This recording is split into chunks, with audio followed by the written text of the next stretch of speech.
సుమన్ టీవీలో మీ business promotions కోసం ఈ కింది నెంబర్ను సంప్రదించగలరు.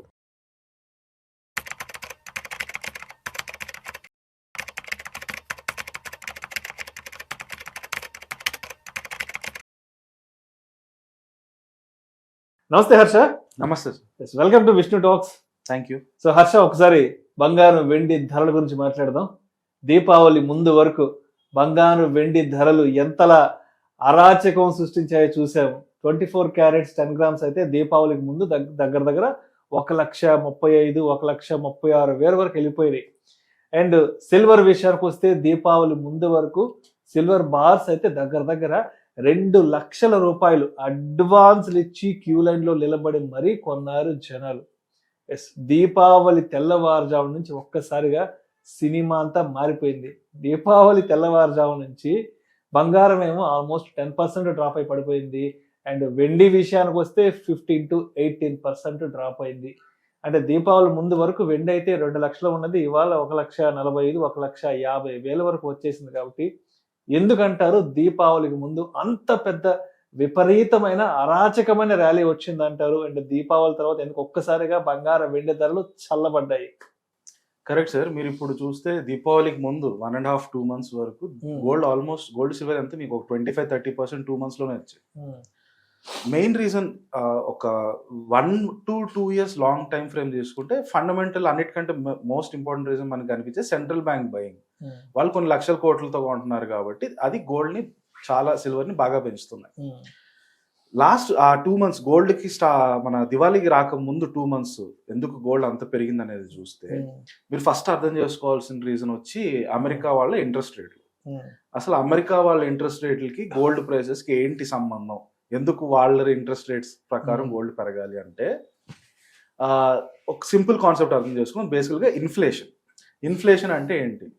ఇన్ఫ్లేషన్ చాలా సింపుల్గా అర్థం చేసుకోవాలంటే ఈ రోజు నేను కొన్ని వస్తువులు కొనాలంటే దానికి ఖర్చు ఒక 100 రూపాయలు అయితే సంవత్సరం తర్వాత, ఈ రోజు నుంచి కరెక్ట్గా సంవత్సరం తర్వాత అదే వస్తువులు కొనాలంటే నాకు దాని ఖర్చు 105 రూపాయలు అయింది అనుకోండి.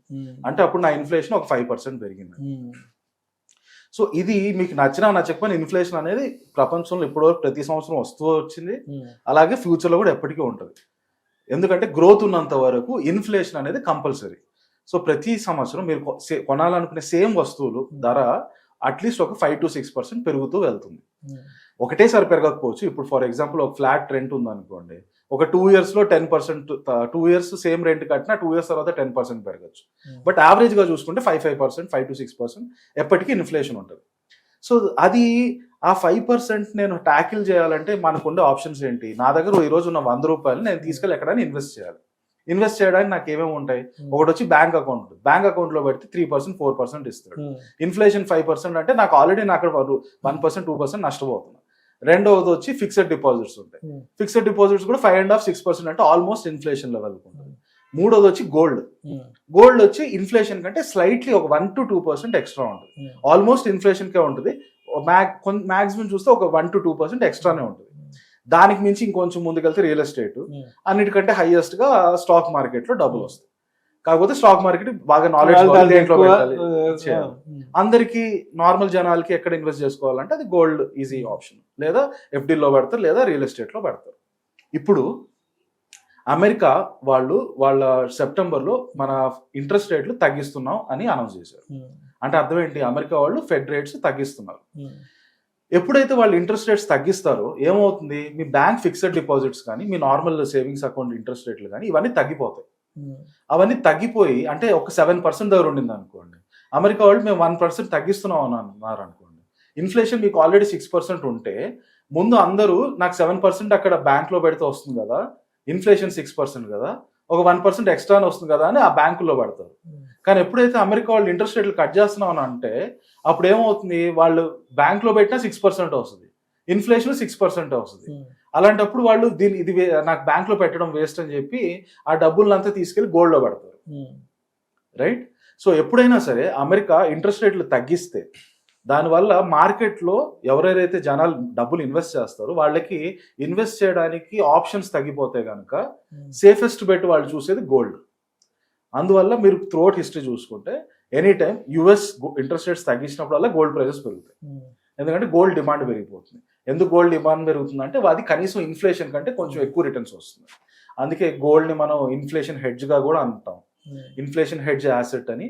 సో ఎప్పుడైనా సరే ఇన్ఫ్లేషన్ని ట్యాకిల్ చేయాలంటే మిగతా ఆప్షన్స్ ఏది లేనప్పుడు gold is your final destination. సెప్టెంబర్లో మనకి ఫస్ట్ టైం అమెరికా ఇప్పటి నుంచి నేను ఇంట్రెస్ట్ రేట్లు కట్ చేస్తాను అని అనౌన్స్ చేశారు. అది అనౌన్స్ చేయడం వల్ల గోల్డ్ ప్రైస్లు పెరగడం మొదలుపెట్టాయి. అందుకే మీరు ఆ 1 to 2 months చూసారంటే 25-30% rally. At the same time మన ఇండియాలో గోల్డ్కి ఒక ఎమోషనల్ వాల్యూ. ఆ దివాళీ రావడం, దసరా దివాళీ సీజన్ అవడం వల్ల గోల్డ్కి కూడా సేల్స్ బాగా పెరగడం, చాలా మంది గోల్డ్ కొనాలని అనుకోవడం, వాటి వల్ల ఆ డిమాండ్ వల్ల కూడా గోల్డ్ ప్రైసెస్ బాగా పెరిగాయి. ఒక్కసారిగా దివాళీ అయిపోయిన వెంటనే ఫస్ట్ ఆఫ్ ఆల్ ఆ డిమాండ్ మొత్తం ఎవాపరేట్ అయింది, ఓవర్ నైట్ మాయమైంది, అందరు చల్లబడిపోయారు, గోల్డ్ కూడా చల్లబడిపోయింది. ఎగ్జాక్ట్లీ. దానివల్ల ఫస్ట్ గోల్డ్ కి పెద్ద హిట్ స్టార్ట్ అవుతుంది. నెక్స్ట్ డేనే మీరు చూస్తే మంచి కరెక్షన్ వచ్చేస్తుంది, 5%-6% తగ్గిపోతుంది. అట్ ద సేమ్ టైం నిన్న మొన్న యుఎస్ ఫెడ్ వాళ్ళు ఇప్పుడైతే ఇంట్రెస్ట్ రేట్లు తగ్గిస్తున్నాం, ఒక 25 basis points 4% 3.75% తీసుకొస్తున్నాం, కానీ డిసెంబర్లో ఖచ్చితంగా తగ్గిస్తాం అనేది మాత్రం మేము చెప్పట్లేదు అని అన్నారు. అది గోల్డ్ ప్రైజెస్ కి నెగటివ్ న్యూస్. ఎందుకంటే వీళ్ళు ఇంట్రెస్ట్ రేట్లు ఎప్పుడైతే తగ్గిస్తారో అప్పుడే వీళ్ళు తగ్గిన ఇంట్రెస్ట్ రేట్లు ఇన్ఫ్లేషన్ కవర్ చేయదు కాబట్టి జనాలు గోల్డ్ లో కొనాలని చూస్తారు. కానీ మేము ఇంట్రెస్ట్ రేట్లు తగ్గించము అని చెప్పేసరికి అప్పుడు వీళ్ళకి మామూలు పీపుల్ కి గోల్డ్ మీద ఇంట్రెస్ట్ కూడా తగ్గిపోతుంది. కనుక గోల్డ్ రేసెస్ దాని ప్రకారం కూడా కొంత కూల్ ఆఫ్ కనిపిస్తుంది. సో మేజర్ ఫ్యాక్టర్ ఈ లాస్ట్ 2-3 months లో గోల్డ్ ర్యాపిడ్ గా పెరగడం, ర్యాపిడ్ గా తగ్గడం. ఒకటి వచ్చి యుఎస్ ఫెడ్ రేట్స్ ఫస్ట్ లో తగ్గిస్తాము కంటిన్యూస్ గా అని చెప్పడం, తర్వాత నిన్న వచ్చి 25 basis points తగ్గించినప్పటికీ డిసెంబర్ లో మళ్ళీ తగ్గుతుందని గ్యారంటీ అయితే ఇవ్వలేమని చెప్పడం, అదొకటి. At the same time Diwali వల్ల డిమాండ్ బాగా పెరగడం మన దగ్గర. ఆ దివాళీ ఎప్పుడైతే అయిపోయిందో ఆ తర్వాత డిమాండ్ ఒకటేసారిగా కూల్ ఆఫ్ అయిపోవడం, ఇది చాలా రొటీన్ గా ఫ్యాక్టర్స్ అండి. బట్ అల్టిమేట్లీ మీరు అన్నట్టు గోల్డ్ ప్రైసెస్ బాగా పెరిగి ఒక 10% అయితే కరెక్ట్ అయ్యాయి. అండ్ అదేవిధంగా గోల్డ్ ఈటీఎఫ్లు ఉన్నాయి కదా, ఈ టైంలో గోల్డ్ ఈటీఎఫ్లు కూడా మంచి ర్యాలీలో ఉన్నాయి, గోల్డ్ ఈటీఎఫ్లు మంచి రిటర్న్స్ వస్తున్నాయంటూ కూడా మనకు ఆర్టికల్స్ వస్తున్నాయి. సో మరి గోల్డ్ ఈటీఎఫ్ ఇన్వెస్ట్మెంట్ ని ఎలా చూడొచ్చు అంటారు? సో మీరు గోల్డ్ కొనాలనుకుంటే ఒకటి వచ్చి వెళ్ళి జ్యువెలరీ కొనొచ్చు, కానీ జ్యువెలరీలో మీకు రకరకాల ఇష్యూస్ ఉంటాయి. ఒకటి వచ్చి అసలు నిజమైన క్వాలిటీ నిజంగా క్వాలిటీ ఇష్యూస్, రెండోది వచ్చి మేకింగ్ చార్జెస్ అని చెప్పి కూలీలు, రైట్. సో వాళ్ళు అల్టిమేట్ గా వాళ్ళు ఇచ్చే గోల్డ్ నిజంగా మీరు ఎక్స్పెక్ట్ చేస్తున్న గ్రామ్స్ ఉన్నాయా లేదా కూడా తెలియదు మీకు. సో ఇవన్నీ ఉండేసరికి జ్యువెలరీ ఎప్పుడైనా సరే మీరు అవసరం అయితే తప్పితే అన్ని సమయాల్లోనూ గోల్డ్ లో ఇన్వెస్ట్ చేయాలంటే జ్యువెలరీ కొనాల్సిన అవసరం లేదు. అల్టిమేట్ గా మీరు ఏదో ఫంక్షన్లకి పెళ్లిళ్ళకి వాటికి జ్యువెలరీ కొనాల్సింది తప్పితే మిగతా టైంలో మీరు ఇంక వేరే ఆప్షన్స్ ఏముంటుంది, వెళ్ళి గోల్డ్ బార్ కొనొచ్చు, గోల్డ్ కాయిన్ కొనొచ్చు. గోల్డ్ కాయిన్స్, గోల్డ్ బార్స్ కొంటే దానివల్ల ఇష్యూ వచ్చి ఏంటంటే మీరు అది మళ్ళీ తీసుకెళ్లి మార్కెట్లో అమ్మాలి. మీరు వెళ్ళి నేను మార్కెట్లో గోల్డ్ బార్ నేను అమ్ముతున్నాను కొనుక్కోండి అంటే మీకు ఇమీడియట్ గా కొనడానికి ఎవరు దొరకపోవచ్చు. సో ఆ లిక్విడిటీ ఇష్యూ వస్తుంది. కొనడం మీరు ఈజీగా కొనేయచ్చు, మళ్ళీ అమ్మడానికి మీరు అమ్మినప్పుడు కొనేవాళ్ళు కూడా రెడీగా ఉండాలి, ఆ ఇష్యూ ఉంటుంది. ఇలాంటి ఒకటి వచ్చి క్వాలిటీ ఇష్యూస్, రెండోది వచ్చి లిక్విడిటీ ఇష్యూస్, ఇలాంటి ప్లస్ మేకింగ్ ఛార్జెస్ అని చెప్పి వాళ్ళు ఛార్జ్ చేసే ఎక్స్ట్రాలు, దాని మీద మళ్ళీ జిఎస్టీలు, ఈ ఎక్స్ట్రా ఛార్జెస్, ఎక్స్ట్రా కష్టాలు పోవాలంటే మీకున్న బెస్ట్ ఆప్షన్ వచ్చి ఈటీఎఫ్స్. ఈటీఎఫ్స్ అంటే చాలా simple, exchange traded fund. Simple గా స్టాక్ మార్కెట్ లో గోల్డ్ ఈటీఎఫ్ అంటే ఫర్ ఎగ్జాంపుల్ నిప్పాన్ వాళ్ళు చూస్తే మీరు గోల్డ్ పీస్ అని ఉంటుంది, జీరోదా వాళ్ళు చూస్తే గోల్డ్ కేస్ అని ఉంటుంది. ఇది నథింగ్ బట్ ఆ కంపెనీ వాళ్ళు కొని పెట్టుకుంటారు గోల్డ్ అంతా. మనకి ఒకవేళ మనం ఇండివిజువల్ ఇన్వెస్టర్స్ మనం గోల్డ్ కొంటే మనకి ఇంకో పెద్ద ప్రాబ్లం వచ్చి అది మన జాగ్రత్త కాపాడుకోవాలి, ఎప్పుడు వచ్చి ఎవరు కొట్టేస్తారో తెలియదు, ఫిజికల్ భయం. ఎగ్జాక్ట్లీ. సో అది వీళ్ళు gold piece, gold silver, gold case వాళ్ళు చూసుకుంటారు. పెద్ద పెద్ద కార్పొరేట్స్ కాబట్టి వాళ్ళు పెద్ద పెద్ద అతికే ప్రూఫ్ రూమ్స్ అలాంటివి కట్టించి వాటిలో గోల్డ్ కొని పెట్టుకుంటారు, చాలా సేఫ్ గా వాళ్ళు కాపాడుకుంటారు. మనకి అలా ప్రెజర్ అంతా పోతుంది. మనకి సింపుల్ గా ఒక బటన్ నొక్కితే గోల్డ్ కొనొచ్చు, మళ్ళీ ఇంకో బటన్ నొక్కితే గోల్డ్ అమ్మేయచ్చు. అట్ ద సేమ్ టైం మీరు ఒక గోల్డ్ కాయిన్ కొనాలి, 10 grams గోల్డ్ కాయిన్ కొనాలంటే 1,30,000 అంత పెట్టాలి. అదే గోల్డ్ ఈటీఎఫ్ లో మీ దగ్గర 10 రూపాయలు ఉన్నా కూడా పోయి కొనుక్కోవచ్చు. Super, right. సో మీకు ఆ ఫ్లెక్సిబిలిటీ, గోల్డ్ కొనడం వల్ల వచ్చే చాలా రకాల తలకాయ నొప్పులు ఇవన్నీ కూడా గోల్డ్ ఈటీఎఫ్ కొనడం వల్ల పోతాయి మీకు. రైట్. సో ఇంకా మొత్తానికి ఇంకా ఇయర్ ఎండింగ్ కూడా ఇంకా 2 నెలలు ఉంది కాబట్టి ఇంకా గోల్డ్ ప్రైసెస్ తగ్గడం కానీ పెరగడం కానీ ఇంకా ఎంతవరకు ఎక్స్పెక్ట్ చేయొచ్చు అంటారు?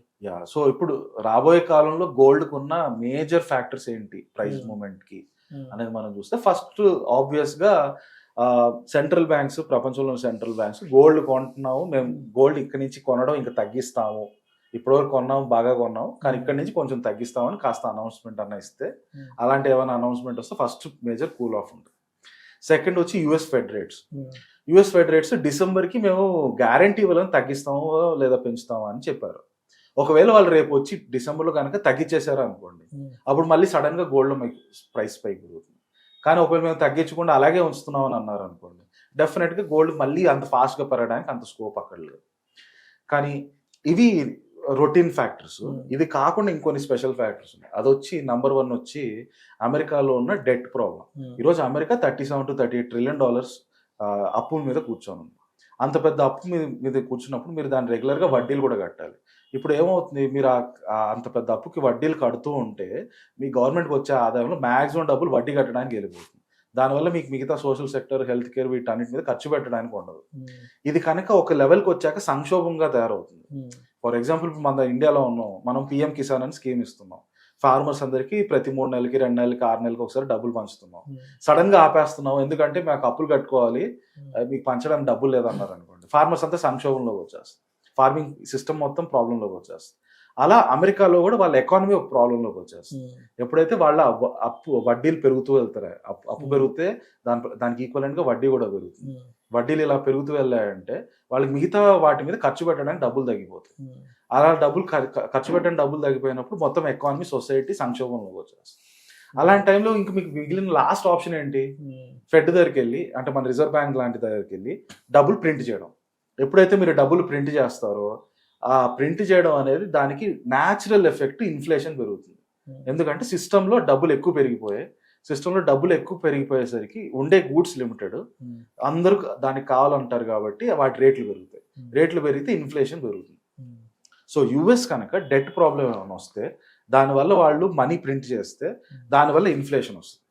ఇన్ఫ్లేషన్ కనుక వచ్చిందంటే అందరూ మళ్ళీ అన్ని వదిలేసి గోల్డ్ మీదకి వచ్చేస్తారు. ఎందుకంటే gold safest for inflation tackling. ఎప్పుడైనా ఇన్ఫ్లేషన్ పెరిగితే మీరు చూస్తే అందరూ గోల్డ్ కొనుక్కోవడం బెటర్ అనుకుంటారు. కనీసం అది ఈరోజు 100 రూపీస్ని సంవత్సరం తర్వాత 105 అయితే ఇన్ఫ్లేషన్ వల్ల, అది గోల్డ్ అప్పుడు మీరు అమ్మితే కనీసం 105 వస్తుంది. అక్కడి నుంచి ఇన్ఫ్లేషన్ ఇంకో 10% పెరిగి 115 అయింది అనుకోండి, గోల్డ్ అమ్మితే కనీసం 115 దగ్గరకు వస్తుంది అన్న హోప్తో. అండ్ జనరల్లీ ఆల్సో గోల్డ్ ఎప్పుడు కూడా ఇన్ఫ్లేషన్ మినిమం బీట్ చేస్తుంది అన్న హోప్తో అందరు గోల్డ్ మీదకి వస్తారు. సో ఆ రకంగా ఒకవేళ యుఎస్లో ఏమైనా సంక్షోభం వస్తే అప్పుడు డెఫినెట్గా గోల్డ్ ప్రైస్ పెరగడానికి. బట్ అదర్వైజ్ మీరు ఇందాక మాట్లాడుకున్నట్టు, ఒకటి వచ్చి సెంట్రల్ బ్యాంక్స్ కూల్ ఆఫ్ చేయాలి, లేదా యుఎస్ ఫెడ్ రేట్లు కట్ చేస్తామని అనౌన్స్ చేయాలి మళ్ళీ గోల్డ్ పెరగడానికి, లేదా యుఎస్లో ఏమైనా సంక్షోభం. ఒకటి వచ్చి మన అమెరికన్ డెట్ వల్ల, రెండోది వచ్చి at the same time AI bubble వల్ల మళ్ళీ స్టాక్ మార్కెట్ ఏమైనా క్రాష్ అయితే అప్పుడు అక్కడి నుంచి డబ్బులు మళ్ళీ గోల్డ్లోకి వస్తే అప్పుడు మళ్ళీ గోల్డ్ పెరగడానికి స్కోప్ ఉంటుంది. సో అది కూడా ఒక స్కోప్ ఉంటుంది. అట్ ద సేమ్ టైం ఈ టారిఫ్లు, ట్రేడ్ డీల్ ఒక కొలిక్కి వచ్చేస్తే అప్పుడు కొంచెం కూల్ ఆఫ్ అవుతుంది. అలా అది most likely 1 to 2 months India US trade deal, at the same time China US trade deal వచ్చే స్కోప్ కనిపిస్తుంది కనుక వాటి వల్ల పెద్ద ఇంపాక్ట్ ఉండకపోవచ్చు. Thank you so much Harsha. Thank you sir.